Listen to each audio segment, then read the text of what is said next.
con Carol. ¿Con Carol? Con Carol de Podcast. Salud, belleza y bienestar de la mano de profesionales, expertos e invitados especiales. Con Carol de Podcast.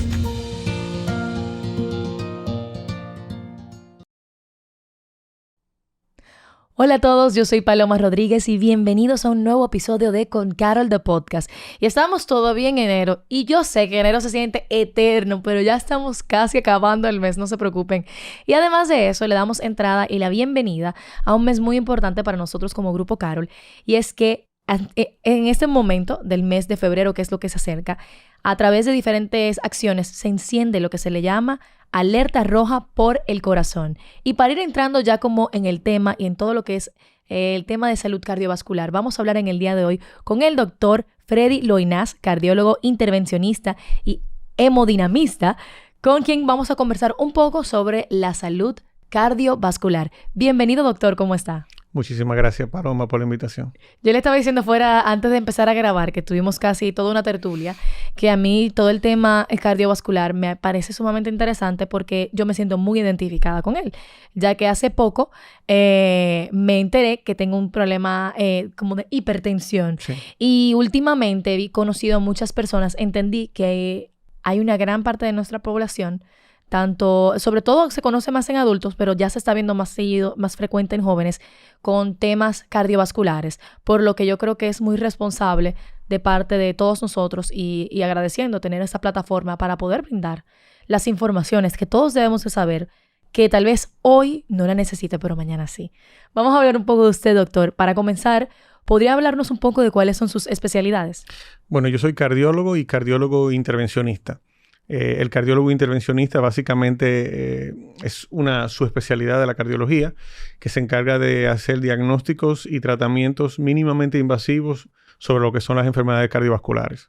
Nosotros, por decirlo, para ponerte un ejemplo, antes cuando una persona tenía un problema de la circulación del corazón y era diagnosticado con la misma a través del cateterismo, estos pacientes iban a cirugía cardíaca. Hoy en día, el cateterismo no solamente diagnostica la enfermedad de la circulación del corazón, sino también que la puede resolver a través de una simple incisión a nivel del brazo. Llevamos un pequeño tubito hasta la circulación del corazón y a través de ahí otros materiales que nos van a permitir limpiar los bloqueos que tengan las arterias del corazón y devolverle al paciente sin tener que abrirle el pecho, pues la circulación de su corazón. No, y el corazón, estamos hablando del órgano que básicamente nos mantiene vivos, literalmente. Así es. Uno determina que una persona continúa viva por los latidos, por lo que el corazón es lo más importante. Y qué bueno que estemos ahora, que me acabo de enterar que ya tenemos cada día mejorando en cuanto a nuestras tecnologías y demás para hacer procedimientos que sean menos invasivos. Así es. Y dando más seguridad. ¿Cuáles vienen siendo? Yo le estaba diciendo que ya vamos a entrar al mes de febrero, y que se lo dedicamos completamente solo al corazón. Vamos a hablar de las principales enfermedades cardiovasculares que una persona puede tener. ¿Cuáles son? Mira, de antemano felicitarte porque me parece un ejemplo que todo el mundo debería seguir, llevar información acerca de la enfermedad cardiovascular a la población en general, dado que es un padecimiento tan frecuente y tan importante y que lamentablemente muchas veces pasa totalmente desapercibido. Entonces, mientras más información las personas puedan recibir respecto a esto, pues mejor le va a poder ir. Definitivamente el paciente que aprende su enfermedad es un paciente que suele tener un buen pronóstico. Entonces, entrando en materia, lo que son las enfermedades cardiovasculares son básicamente las enfermedades que afectan el aparato cardiovascular, que comprenden las arterias, las venas, el corazón, los pulmones. Y es bueno que la gente sepa, por ejemplo, que lo que hace el sistema cardiovascular es llevar pues la sangre, que es el nutriente principal de todos los órganos y de todos los tejidos, a todas las partes del cuerpo. O sea, lleva sangre al cerebro, a las piernas, a los músculos, a los pulmones, a los riñones, y es esencial para el adecuado funcionamiento del cuerpo. Cuando el sistema cardiovascular empieza a enfermarse, ya sea porque se vuelva rígido o porque posiblemente se produzca algún tipo de obstrucción en él, pues esto va a traer una complicación en el órgano que recibe aporte sanguíneo de esa parte del sistema circulatorio. Por ejemplo, si se tapa una de las arterias que lleva la sangre al cerebro, pues la persona puede tener una trombosis cerebral, que es lo que, un accidente cerebrovascular, que es lo que las personas conocen como una trombosis. Una trombosis, exacto. Yo he escuchado mucho lo que es una ACV, se llama. Sí. Bueno, el ACV son las siglas de accidente cerebrovascular. Que normalmente, que eso tiene que ver también con el tema de cómo va la sangre hacia la cabeza. Entonces, yo no soy nada yo no sé ninguno de esos términos. Bueno, pero las enfermedades cardiovasculares son varias. O sea, vamos a tener accidente cerebrovascular que puede ser de tipo isquémico, que es cuando por un trombo la sangre no llega adecuadamente, pero también puede ser de tipo hemorrágico. Eso en la parte del cerebro, porque igualmente tenemos a nivel del corazón, vamos a tener los infartos, la insuficiencia cardíaca, vamos a tener complicaciones a nivel de la circulación de las piernas, lo que sería la enfermedad arterial periférica, que son las personas que cuando caminan las piernas sienten un gran ardor y tienen que detenerse para que este ardor mejore. Y esto es un signo totalmente directo de que hay un problema en la circulación de las piernas. O sea, al final las enfermedades, el aparato cardiovascular es extenso, va por todo el cuerpo y puede haber afectaciones del mismo a múltiples niveles y cada uno de ese grupo o esa parte del sistema cardiovascular pues tiene su propio especialista. Yo me baso más en la parte de las enfermedades de la circulación del corazón como tal. Ok, ¿y a qué edad? ¿Hay una edad ideal que una persona debe de ya comenzar tal vez a asistir o dárselo unos chequeos periódicos a nivel cardiovascular? Sí, definitivamente hay edades definidas, pero la medicina de hoy en día ya no es tan abstracta. Realmente es un poco más integral, más individualizada para cada paciente. Las edades recomendadas son 40 años para el hombre y 45 años para las mujeres, por esto de la protección de los estrógenos, pero cada día estamos viendo pacientes jóvenes con mayor incidencia de enfermedades cardiovasculares y por ende, si tienes algún tipo de factor de riesgo que se desarrolle de manera temprana, como un problema del colesterol o dentro de tu familia ha habido accidente, ha habido algún tipo de evento cardiovascular, dígase infarto, dígase pues accidente cerebrovascular, pues estos son pacientes que deben ir de una manera mucho más temprana al chequeo cardiovascular, posiblemente desde los 20, 25, 30 años. O sea, al final lo que va a determinar la velocidad con la que la persona va a tener que ir a este chequeo van a ser sus distintos factores de riesgo, que pueden ser tanto hereditarios como pueden ser adquiridos, pueden ser modificables como no modificables. ¿A qué me refiero con modificables? Bueno, todo lo que podemos cambiar y todo lo que podemos controlar. Si tienes el azúcar alta, es un factor de riesgo para enfermedad cardiovascular, pero la puedes controlar. Si fumas, puedes dejar de fumar. Si tienes un problema con la presión alta, pues puedes controlar la presión alta. Pero hay otros factores de riesgo como son los no modificables, que son el género. El hombre pues tiene más chance de padecer enfermedad cardiovascular que la mujer. Aunque esto, debido a que la mujer cada día va asumiendo muchos roles. Asumiendo muchos roles parecidos a los del hombre, pues de alguna manera esto está también teniendo repercusión en lo que es su salud cardiovascular. También está la parte de la herencia familiar. Tú no puedes dejar de ser hijo de tus padres. Y si tus padres tuvieron enfermedad cardiovascular prematura, posiblemente tú también la vayas a tener. Y eso se extiende también a fuera de los padres, por ejemplo, tíos, primos y demás, el demás círculo familiar. Sí, pero es más directamente con los padres. Es más directamente relacionado a familiares de primera línea. En cuanto a padecimientos más conocidos, uno de ellos, como lo que llamamos comúnmente, viene siendo un infarto, un ataque cardíaco o infarto agudo al miocardio. ¿Es el nombre correcto? Sí, es una terminología lo tengo aceptada. Aquí lo tengo escrito porque obviamente no me sé ese nombre. Yo lo conozco comúnmente como un ataque cardíaco o infarto, pero también existe algo que se le llama un preinfarto. ¿Cuál viene siendo la diferencia entre una cosa y otra? Bueno, para decirlo en palabras llanas, en el infarto ha habido daño del corazón. En lo que las personas conocen comúnmente como preinfarto, realmente no ha habido daño del músculo del corazón todavía. O sea, porque, digamos, para que las personas se ubiquen un poquito, el corazón recibe el flujo sanguíneo a través de 3 arterias principales que llamamos arterias coronarias. Cuando se produce un infarto, por decirlo de alguna manera, una de estas arterias se tapa, se cierra totalmente y esto hace que el flujo sanguíneo no llegue de manera adecuada a una parte del corazón. Ya inmediatamente el flujo sanguíneo dura cierto tiempo sin llegar, pues cada minuto que pasa ese músculo pues va sufriendo pues esa falta de flujo sanguíneo y se va a ir inflamando, se va a ir lesionando. En el contexto de lo que las personas llaman preinfarto, probablemente haya una estrechez importante en la arteria coronaria en la que lleva la sangre, pero esta estrechez nunca llega a ser total. Por ende, sí hay como una falta de flujo, pero puede estar de alguna manera influenciada por la demanda que tenga el músculo. Para ubicar a las personas y por qué esto puede pasar, porque es que el sistema cardiovascular, sobre todo a nivel del corazón, tiene digamos que una capacidad de bombeo o de flujo instalada por encima de lo que necesita.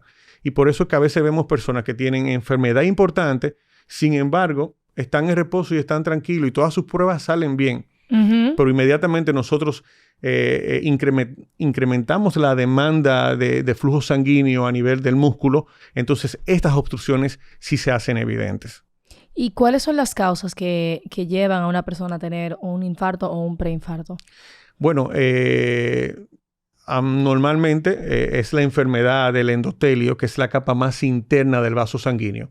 Los vasos sanguíneos, específicamente las arterias, son como tuberías y son tuberías elásticas y su capa más interna la llamamos íntima y esta íntima, pues eventualmente debido a la hipertensión, al colesterol, a fumar, a la diabetes, eventualmente se puede ir lesionando y el cuerpo va produciendo una respuesta inflamatoria que va a ir generando una pequeña placa de ateroma, un sedimento que poco a poco va a ir pues tapando la arteria.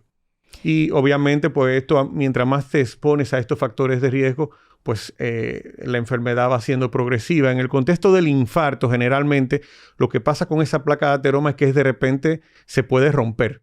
Se rompe y crea una gran inflamación a nivel del vaso sanguíneo y esto va a promover, pues, consecuentemente, pues una formación de un coágulo y este coágulo descontrolado es el que tapa la arteria y entonces produce el cese del 100% de la circulación de esa arteria. En cuanto yo he conocido personas que lamentablemente han sufrido un infarto, que todo el mundo se lo tomó tal vez de la nada, o sea que no necesariamente se conocía como que tenía una condición, o tal vez esa persona nunca se chequeó y nunca supo que podía tener esto. Que es lo que yo creo que normalmente pasa, porque siempre dicen como que fue de la nada. Eso pasa con mucha frecuencia. Tú no te imaginas la cantidad de personas que dicen, él no sufría de nada, pero ¿alguna vez fue al médico? Sí. ¿Alguna vez se preocupó por su salud? Y probablemente la respuesta es no. No es una ventaja no ir al médico. El médico, las personas deben de verlo como un aliado que te va a ayudar a conservar tu salud. Y la salud es el bien más importante que toda persona tiene. Y yo siempre le digo a mis amigos, mira, si tú quieres, tú que estás pensando en el futuro, en planes, en construir esto, en obtener esto, lo primero que tú tienes que garantizar es tu salud para tú poder estar en ese futuro que tú estás visualizando. Y se nos olvida muchas veces que la salud es esencial para vivir. O sea, la salud es el bien más importante de cada ser humano. Y continuando con la misma línea de los infartos o preinfartos, que todos, yo creo que todo el mundo que nos escucha en algún momento ha tenido alguna persona o conoce a alguien que ha sufrido algo como esto. ¿Realmente hay una diferencia en si da a una persona joven, que le pasa entre una persona joven y una persona más adulta? Porque tengo entendido que cuando se ven casos como esto en personas jóvenes, normalmente ya el paciente termina en un fallecimiento, pero han habido casos ya de personas más adultas que no necesariamente. ¿Cuáles son, vamos a decir, luego de que le da el infarto o un preinfarto a una persona? En el preinfarto entiendo que las repercusiones no necesariamente sean letales. Son menores, claro. Exacto, pero en un infarto, ¿qué tanto es la posibilidad de que esta persona fallezca? Bueno, mira, confirmo lo que has dicho. Realmente los pacientes jóvenes tienen un peor pronóstico y esto generalmente está explicado por un asunto de una mayor adaptación a la falta del flujo sanguíneo que tienen los pacientes envejecientes. Como la placa de ateroma, esto que te he mencionado, esta placa de colesterol que se va formándose de manera progresiva y es un proceso prácticamente crónico ya de mucho tiempo, pues el corazón va encontrando otras vías de cómo equilibrar esa falta de flujo hacia ese lugar. Generalmente la falta de flujo cuando se produce en el paciente joven, secundaria a que se tapa la arteria, pues no hay esta oportunidad porque el cuerpo no está como preparado para eso. El cuerpo no está preparado para esto y entonces tiene repercusiones más serias y vas a ver pues lo que son las complicaciones del infarto, como sería la insuficiencia cardíaca aguda, o sea, que el corazón de manera repentina deja de funcionar, deja de bombear, se va el líquido a los pulmones y la persona pues hace todo un cuadro muy aparatoso, pues va a ser mucho más frecuente en el paciente joven que en el paciente anciano. Pero tiene que ver básicamente con lo que nosotros llamamos un balance isquémico, que es que ya en el paciente adulto o de mayor edad, pues va habiendo adaptaciones que permiten que haya una mayor tolerancia y hasta cierto punto cierta protección cuando ocurren eventos. El conocimiento es poder y ya con uno hablando de todo esto, al final ya cuando uno está, que conoce, usted dijo al principio que cuando una persona sabe que tiene una enfermedad o una condición, puede dominarlo, puede controlarlo, claro, puede ayudarse. Entonces, ¿es posible evitar padecer de algo como esto? Claro que sí. O sea, lo primero que tenemos que hacer es identificar cuáles son nuestros factores de riesgo de enfermedad cardiovascular. Y esto uno lo hace yendo al médico. O sea, yo le hago la propuesta a toda persona que esté en edad de riesgo, 40 años, por ejemplo, como hombre, que aunque no tenga ningún padecimiento detectado, vaya al médico. Porque la idea aquí es centrarnos en evaluar de manera periódica el aparato cardiovascular, extensamente ir mirando cualquier señal de deterioro para nosotros hacer una intervención temprana y retrasar cualquier posibilidad de evento. Esa sería la estrategia. Nosotros, por ejemplo, en mi caso, cuando el paciente llega a mi consulta, nosotros rastreamos todo el sistema cardiovascular, cuello, piernas, coronarias, o sea, de manera indirecta y de manera directa. O sea, la idea es estar seguros que este aparato cardiovascular está en buena condición y esto lo obtenemos pues con una visita temprana al médico. Y los que por alguna razón pues tienen factores de riesgo, dígase como colesterol alto, como diabetes, pues también pues ser exigentes en lo que es el control de sus números, o sea, intentar siempre estar dentro de los parámetros adecuados, porque estar dentro de estos parámetros es lo que garantiza que la enfermedad no va a progresar.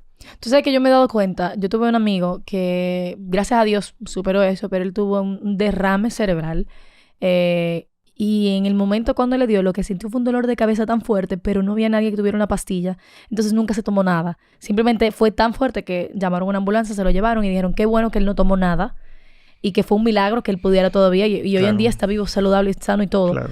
Una vez yo tenía unos dolores de barriga que yo no entendía qué eran, pero yo no quería tomar como ningún tipo de medicina. Duré meses con eso y luego de repente fue tan fuerte que llegué y me enteraron como una semana por un tema de una bacteria que yo tenía en el colon que yo no sabía. Y me dijeron, qué bueno que no tomaste nada porque te hubieses alimentado esa bacteria. Claro. Y con eso dicho, yo me di cuenta, óyeme, uno no sabe, o sea, como no tengo conocimiento de qué dolor significa qué, yo no sé si está pasando algo que para mí puede ser, un simple dolor de cabeza, un simple dolor de barriga, simplemente tengo un viento, como uno le dice, como que tengo como un viento en el pecho. Lo dije ahorita, el conocimiento es poder. Y yo creo que en el caso de los infartos, por ejemplo, de un ataque cardíaco, es importante que uno sepa cuáles son esos síntomas que cómo tú puedes identificar que tú estás en el momento padeciendo y qué tú tienes que hacer si tú comienzas a sentirte así.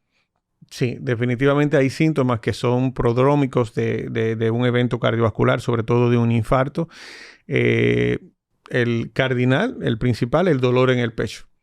El dolor en el pecho de características opresivas, un dolor que sientes como que algo te presiona. Normalmente puede aparecer de manera súbita o relacionada sobre todo al ejercicio, a la actividad física. Este dolor se puede ir hacia el hombro, hacia la mandíbula, a veces se irradia hacia todo el brazo. Pero, perdón, cuando dice que se puede ir hacia, ¿parte desde el corazón hacia allá o lo puede empezar a sentir? Se extiende, ok. Hacia esas zonas. También este dolor puede acompañarse de falta de aire, de náuseas, de mareos, de debilidad. Sobre todo, es un dolor que cuando que no suele mejorar con analgésicos convencionales. Es un dolor que sobre todo hay un tipo de sustancia que se llama nitrato que también puede mejorar. Esto en lo que sería el común general de la población, pero también es bueno mencionar que hay varias poblaciones que son un poquito diferentes con respecto a la sintomatología de que está sucediendo un síndrome coronario, un infarto, un ataque cardíaco, que son los pacientes diabéticos, los envejecientes y las mujeres. No necesariamente ellos van a tener pues este típico dolor en el pecho opresivo como mencionamos. A veces pueden tener un dolor en la boca del estómago, a veces de repente pueden sentir náuseas sin tener dolor en el pecho, falta de aire o sensación de ahogo. En este tipo de pacientes de repente puede haber hasta un mareo o de repente se desmayó. O sea, hay síntomas que definitivamente encienden las alarmas en la población general, pero también tenemos que saber que hay otros síntomas que, sobre todo en la mujer y en el paciente diabético o envejeciente, pueden ser diferentes y también hay que prestarle atención. Mi recomendación es que cuando usted esté frente a un individuo, sobre todo que está en edad de riesgo, ¿cuál viene siendo una edad de riesgo? Por encima de los 40, 45 años, siempre se descarte de qué significa esto que está sucediendo. El dolor torácico solamente es inofensivo cuando tú, por todos los medios posibles, delimitas o dejas claro de que esto no es un problema de la circulación del corazón. Siempre que haya dolor en el pecho hay que pensar lo peor, porque es que en muchas ocasiones tú no vas a tener una segunda oportunidad de diagnosticarlo. Wow. Es mejor prevenir que lamentar. Así es. Por lo que lo mejor es siempre hacer el chequeo. Y al momento de si yo tengo una persona a mi alrededor que siente alguno de estos síntomas, automáticamente lo que uno debe dirigirse, me imagino, es a una emergencia. Bueno, nosotros hoy en día tenemos un sistema de emergencia que está funcionando. O sea, si tienes un paciente con síntomas de dolor en el pecho, pues lo ideal sería inmediatamente llamar a un servicio de urgencias y que el paciente sea trasladado a una emergencia donde pueda inmediatamente hacérsele un electrocardiograma, porque existen muchos tipos de infarto y uno es más peligroso que otro. Y el electrocardiograma es que va a ayudar a definir cuál de estos infartos es que está sucediendo. Hay uno que requiere una atención inmediata y de hecho una movilización rápida hacia un servicio de cardiología intervencionista para hacer un cateterismo urgente, y otro que da más chance y hay que moverse en un tiempo un poco más lento, pero que definitivamente, eventualmente también llega a la sala de cateterismo. Por otro lado, yo quisiera ya pasar al tema de la salud cardiovascular y cómo afecta o tiene alguna influencia directa, se dice que sí, el tema de la alimentación que lleve una persona y el peso en su salud cardiovascular. Mira, yo creo que en la escuela pronto va a haber que incluir una materia que sea salud en general. Sí. Para que desde temprana edad las personas puedan ir teniendo conocimiento acerca de cómo cuidar su salud y tener buenos hábitos, porque mucho de lo que nos sucede definitivamente está relacionado con malos hábitos en sentido general. Hoy por hoy comemos más y peor. Sí. Y no solamente comemos más y peor, sino que también nos movemos menos. Entonces es una combinación fatal porque al final va a promover pues a la obesidad, que es la ganancia de peso.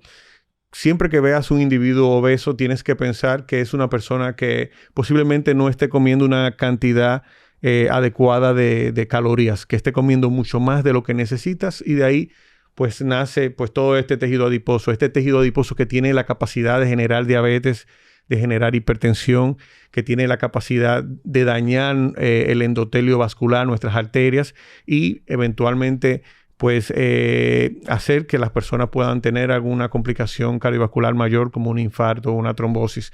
La alimentación juega un rol esencial. Lo ideal siempre sería una dieta baja en sal, baja en grasas, sobre todo tipos saturadas, estos aceites y estas comida procesada, sí. Pues generalmente pues tiene un alto contenido de grasa saturada, y la grasa saturada es una de esas que tiene la capacidad de inflamar esa capa interna de la arteria, como hablamos, y sobre todo de ir formando poco a poco la obstrucción. Otro tema que fue al principio del podcast, yo como que le conté que yo hace poco me hicieron los estudios correspondientes y me diagnosticaron siendo hipertensa. Y luego hablando con algunas personas me di cuenta de que es un poquito más común de lo que yo me imaginaba, pero obviamente hay mucho desconocimiento. Por ejemplo, ya hablamos de conocimiento general de que una persona debe de tener. Cada vez que tú vas a una emergencia, lo primero que te hacen es normalmente tomarte la presión. Pero uno, en verdad, yo no sabía lo que era el tema de la presión. Yo sabía que me la tomaban, pero yo nunca entendía ni siquiera cuáles eran los valores. Entonces, creo que eso me di cuenta ahora. Óyeme, esa es una información que en verdad uno debería de saber. Claro. ¿Cuáles son los valores de una presión normal? Y eso varía por edad, género, peso. Bueno, no, realmente no está relacionada con el peso. El peso sí puede provocar que los números se alteren. Los valores normales de la presión son 2 números. Uno cuando el corazón bombea y otro cuando el corazón se está llenando. Lo que llamamos sístole y diástole. El número grande, o que las personas normalmente reconocen como grande. Que es el que está arriba siempre. Exacto. Debería ser menor de 120. Y el número pequeño, que es el de la diástole, pues debería ser menor de 80. Menor de 120, menor de 80. Eso es lo que las guías americanas hoy en día establecen. De hecho, anteriormente se consideraba normal 120. Ya no, menor de 120. Porque nos estamos dando cuenta que aún con valores ligeramente elevados como 125, 127 o 130, que antes eran llamados como prehipertensión, pues ya el paciente empieza a desarrollar deterioro de su aparato cardiovascular y también tiene una alta incidencia de eventos cardiovasculares adversos. Eso le iba a preguntar, ¿en qué influye que una persona se dé cuenta de que su presión puede estar elevada, pero levemente? Como mi presión casi siempre está un poquito elevada. A largo plazo eso puede darle repercusiones de salud. Claro que sí. Voy a hacer un paréntesis para mencionar que a la hipertensión, a la presión alta, se le conoce como el enemigo silente. Uh-huh. Una de las principales cualidades que tiene la hipertensión es que en sus primeros estadios, las mínimas elevaciones generalmente no dan ningún síntoma. La gente no siente nada hasta que un día la presión está tan alta que realmente sí produce algún tipo de desbalance en algún órgano y pues la persona se alarma, va a algún lugar, se mide la presión y encuentran la presión significativamente elevada. O sea, hay un montón de situaciones que pueden ir sucediendo en el corazón con la elevación mínima. Sobre todo, por ejemplo, daños de los riñones. Por ejemplo, daño del corazón. El corazón empieza poco a poco a engrosarse. Y posiblemente mucha gente ha escuchado el término corazón grande, que es el corazón que pierde fuerza de bombeo. El corazón engrosado es la primera parte del corazón grande. El primer mecanismo de adaptación que el corazón utiliza es engrosarse un poco, porque el corazón es un músculo. Cuando se ve sometido a una mayor carga de trabajo, lo que él hace es que se engruesa. Pero poco a poco esto no es sostenible. O sea, llega un momento que él ya empieza no solo a engrosarse, sino también a agrandarse. Y ya llega un momento en donde ese engrosamiento se pierde y entonces las paredes pierden fuerza de bombeo y entonces aparece el corazón grande. Pueden aparecer problemas a nivel del ojo, por ejemplo. O sea, puede provocar trastornos oculares. También pueden aparecer trastornos a nivel de las piernas. O sea... se pueden manifestar de muchas maneras. De muchas maneras. O sea, y este pequeño valor... nosotros medimos la presión en milímetros de mercurio. Este pequeño valor elevado, pues definitivamente tiene la capacidad de poco a poco ir deteriorando pues la salud en general del cuerpo. Y por eso yo suelo ser muy estricto con mi paciente. Todos mis pacientes, y ellos lo saben, conocen el número de presión que deben de tener. Porque eso no es, doctor, me salió un chin alta. No, ¿cuánto? Y debe de saber que la meta es estar por debajo de 120 o 120 de presión. Cuando una persona es hipertensa, normalmente le ponen una pastilla todos los días por el resto de su vida, ¿correcto? Sí, eso es así. Pero si una persona se medica, se va al doctor y se medica, no necesariamente tenga problemas ya para su salud. O sea, es una enfermedad, una condición que se puede tratar y no va a tener necesariamente una repercusión a largo plazo. Sí, generalmente lo que nosotros buscamos es detener la progresión de la enfermedad cardiovascular. Uh-huh. Y si tú te mantienes adherido al tratamiento y a buenos hábitos, porque es muy importante que la gente sepa que definitivamente tienes que cambiar tus hábitos, porque de lo contrario solamente estás como poniendo un parche a una herida que en algún momento se va a abrir. Lo ideal sería que eventualmente tú puedas equilibrar tu situación con la medicación, pero al mismo tiempo ir cambiando tu estilo de vida hacia actividades que promuevan que tu aparato no empeore y de hecho que progrese. Y una de ellas es una que las personas cada vez hacen menos, aunque sí es cierto que ahora se ventila que hay más actividad física, pero definitivamente las personas hacen menos ejercicio. Hoy en día se camina menos, la gente de hecho evita las escaleras. Sí, claro. O sea, mi escalera me pesa tanto.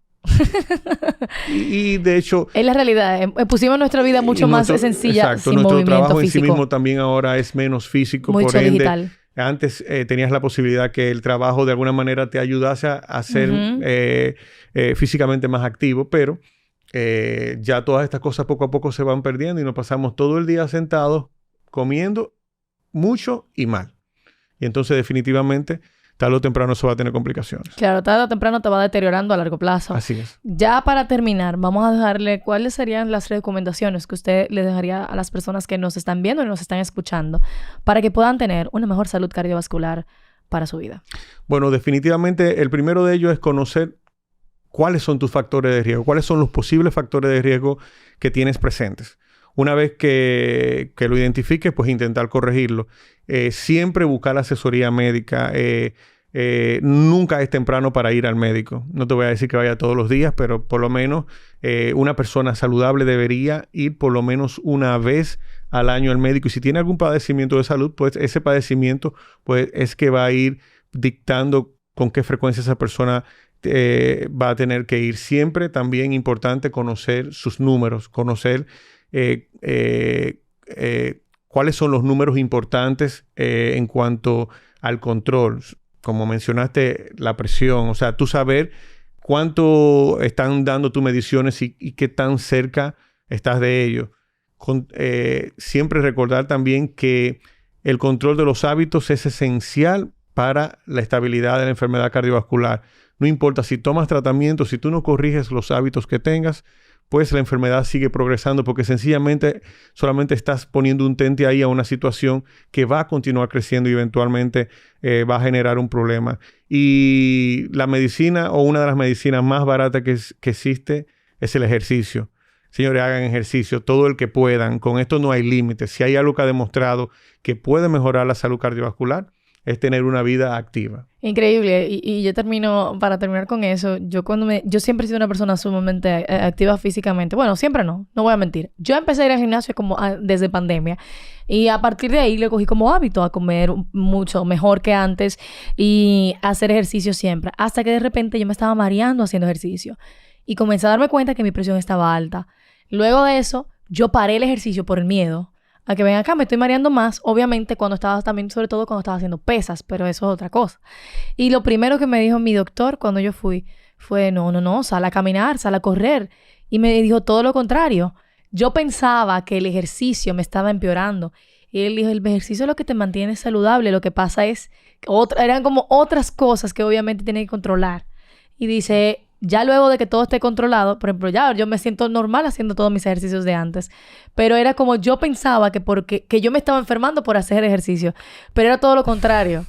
Ojo, sí es importante que las personas se evalúen antes de hacer actividad física, sobre todo cuando piensan exigirse bastante. O sea, la actividad física es buena, pero también si se tiene una condición de base que no se conoce, eventualmente la actividad física sí puede pues, agregar ciertos riesgos. Y por eso siempre cuando las personas van a hacer actividad física dentro de los gimnasios, lo usual es que siempre te pidan un mini chequeo, saber cómo está tu presión, cómo están los distintos factores de riesgo, porque si hay situaciones como te pasó a ti, que probablemente tenías esa presión ligeramente elevada, y nunca lo supe hasta que después pues te estaba subiendo demasiado en el ejercicio y te provocó síntomas.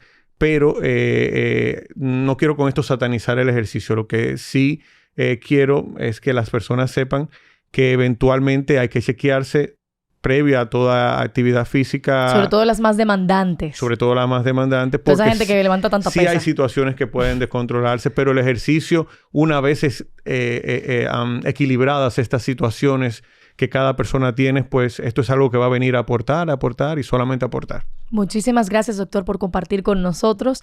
Y recuerden de verdad compartir este episodio. Tuvimos en el día de hoy al doctor Freddy Loinaz, cardiólogo, intervencionista y hemodinamista, con quien conversamos, de la salud cardiovascular. ¿Cómo podemos seguirlo en sus redes sociales? Bueno. Y para citas y consultas. En mis redes sociales aparezco como doctor Freddy Loinaz. Estoy en Instagram, Twitter, también en Facebook, YouTube. Algunos videos. En todos los lados. Estamos en todas partes, claro. En casi todas las plataformas digitales del Dr. Freddy Loinaz. Así es. Y recuerden que yo soy Paloma Rodríguez. Pueden seguirme en mi Instagram, y en mi TikTok y en mi Twitter también, como Paloma Rodv.